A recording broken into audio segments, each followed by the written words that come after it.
এই কিতাবের সর্বপ্রথম যে সূরাটা আল্লাহ দিলেন ভূমিকা সূরা, এটার নাম হচ্ছে ফাতিহা। ফাতিহা মানে কি? ভূমিকা।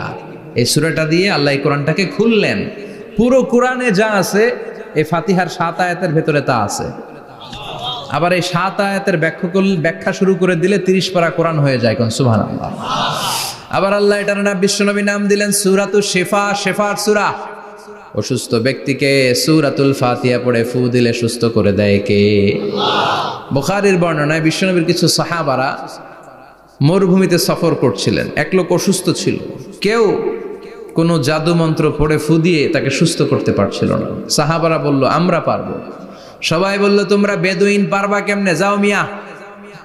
সাহাবারা বলল আমাদের কাছে এমন জিনিস আছে, এটা পড়ে ফু দিলে অসুস্থরে সুস্থ করে কে?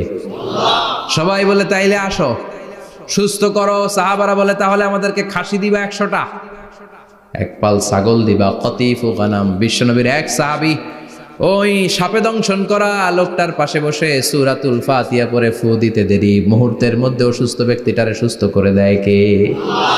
বিশ্বাস হয়? হ্যাঁ, বাবুল ইস্তিশফা বিল কোরআন, কোরআন দিয়ে শিফা নেওয়া। কি নেওয়া? শিফা। অসুস্থ হয়েছেন, সূরা ফাতিহা পড়েন, সূরা ইখলাস পড়েন। বিশ্বনবীর হাতে একবার বিচ্ছু কামড় দিল, বিশ্বনবী সূরাতুল ইখলাস পড়লেন, সূরাতুল ফালাক পড়লেন, নাস পড়ে ফু দিলেন, ভালো করে দিল কে? আমরাও যারা অসুস্থ, আমরাও যদি ইখলাস ফালাক নাস পড়ি, ফাতিহা পড়ে ফু দেয়, আমাদেরকে ভালো করবে কে? বিশ্বাস হয়? বিশ্বাস হয় না কার? দেখি।